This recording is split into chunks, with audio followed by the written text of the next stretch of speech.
I've been lying on my Résumé for 7 years, not about my degree or work experience, something far more ridiculous. Under languages, right after English and Mandarin, I listed fluent in sarcasm. It started as a joke to make my boring corporate application stand out. I never imagined it would become my ticket to the executive floor. Miss Reynolds will see you now. The receptionist announces, her expression giving nothing away. My palms are sweaty as I enter the office of Olivia Reynolds, EPIAN director at Apex Media. She's infamous for her brutal interview tactics. The woman who once asked a candidate to pitch her the pen she was using, then snapped it in half mid-presentation to test crisis management skills. She doesn't look up when I enter, just continues scanning my mic with laser focus. I've applied to 17 companies this month alone. As a recent graduate competing against candidates with years of experience, I need anything to stand out. Tyler Jen, she finally says, her eyes meeting mine. English, Mandarin, and sarcasm. My stomach drops. I'd added that line at 2 a.m. last night, planning to delete it before sending sleep. Deprivation and application fatigue had obviously fried my brain. Instead of confessing, I take a deep breath and lean slightly forward. It's actually my native language. My English still has an accent. The silence that follows feels eternal. Her expression remains unchanged, eyes boring into mine. Then something unexpected, her lips twitch. Once betch. Suddenly, she's laughing so hard she has to remove her glasses. 7 years in this industry, she says, wiping her eyes, and that's the best response I've ever heard. The interview shifts immediately. We discuss marketing strategies, social media campaigns, and creative approaches to difficult clients. By the end, she's nodding approvingly. One last question, Tyler. Our biggest client is a luxury canning brand famous for taking themselves extremely seriously. How would your unique linguistic skills help navigate their corporate culture? I pause, weighing my options.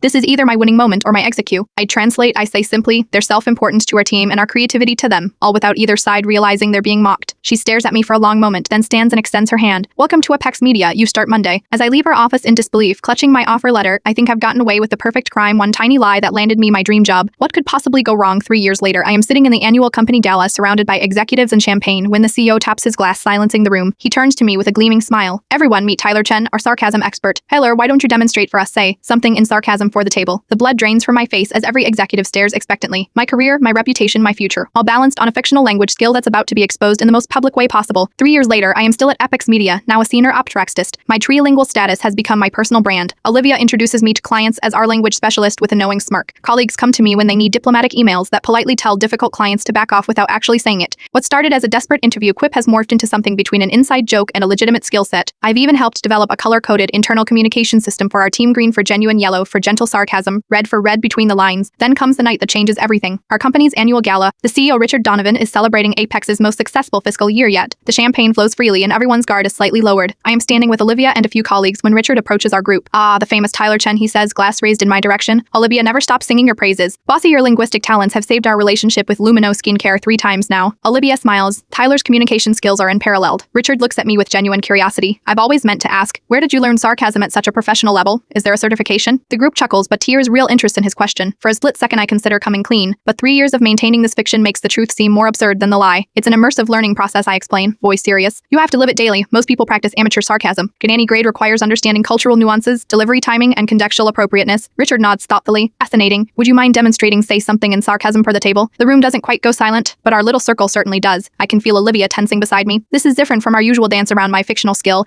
This is a direct request for demonstration. Before I can formulate a response, Marcus from the creative team leans forward. With all due respect, sir, Tyler's been speaking it to you in every budget meeting for the past 3 years. Time freezes. Richard's expression shifts from curiosity to confusion. He looks at me, then at Olivia, then back to me. Sarcasm isn't. That's not a real language, he says slowly, his brow furrowing. I take a deep breath, meeting his gaze steadily. It is on my Halzentine profile. I've even endorsed people for it. The moment stretches, taut and dangerous. Then, unexpectedly, Richard throws his head back and laughs. Not a polite chuckle, but a genuine, deep-bellied laugh that draws attention from nearby tables. That, he says, wiping his eyes, is exactly the kind of thinking that's made this our best year yet. He raises his glass higher to unconventional solutions. The group echoes his toast, relief, palpable crisis averted. Or so I think. 2 days later, I'm called into Richard's office. Olivia is already there, her expression unreadable. On the desk between them sits my personnel file open to my original application. Tyler, Richard begins. I've been thinking about our conversation at the gala. The cold light of Monday morning has apparently changed his perspective on my deception. I've asked Olivia to explain exactly how your linguistic specialty has been utilized at Apex. Olivia doesn't miss a beat. Tyler's communication approach has transformed our client relationships. The Lumino account alone has increased by 40% under his management. His methods are unorthodox but undeniably effective. Richard nods, considering her words.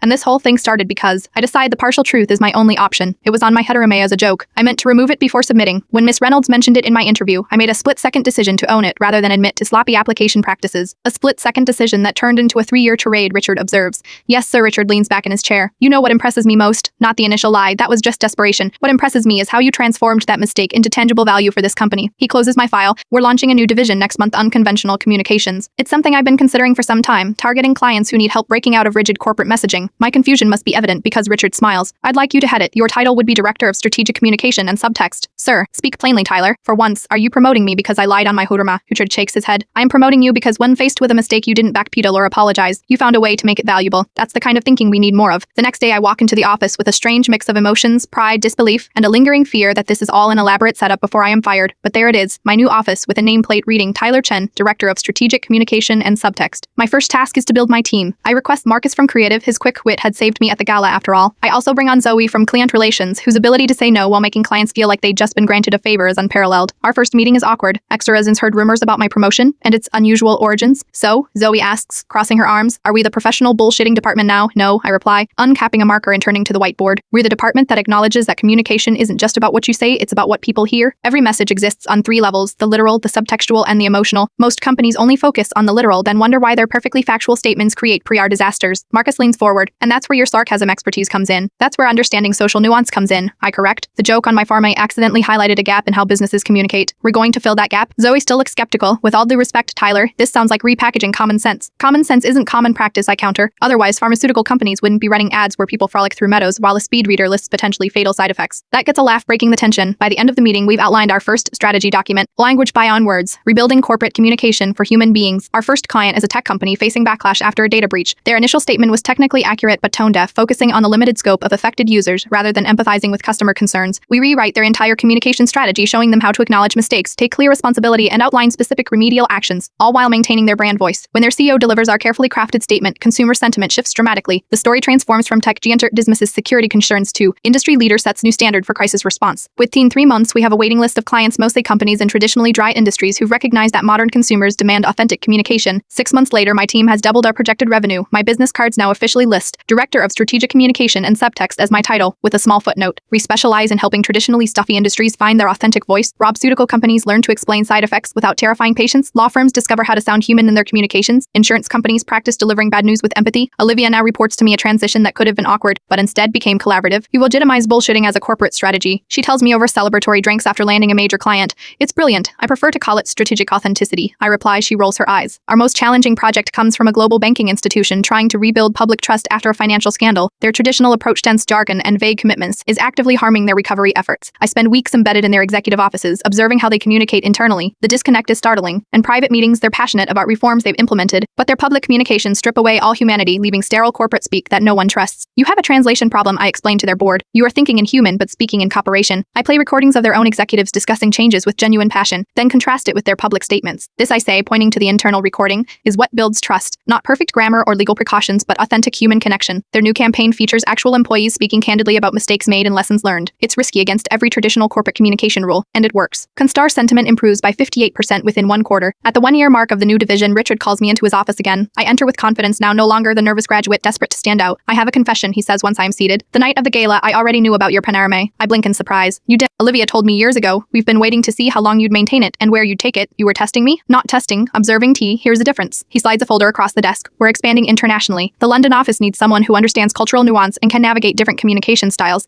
Inside is an offer letter for Global Communications Director with a salary that makes me momentarily lightheaded. Why me, I ask, genuinely curious. Because you understand something essential that most people don't. Sometimes our biggest mistakes become our greatest assets when we fully commit to them. At the airport, preparing to fly to London to establish our international division, I reflect on the absurdity of my career trajectory. A sleep-deprived joke, one I never intended to submit, has defined my professional identity and created an entirely new business department. I open my laptop and update my prenome for the first time in 7 years under languages. I now list English, Mandarin, and strategic inconticity, formerly sarcasm. My phone buzzes with a text from Olivia. London banking culture is even more stuffy than American. They'll need extra sarcasm translation services. I smile as I reply. Don't worry, I am fluent. Sometimes the most ridiculous lies become your personal brand if you commit hard enough, and sometimes those brands become something unexpectedly real and valuable. The language of deception, it turns out, can become a truth all its own.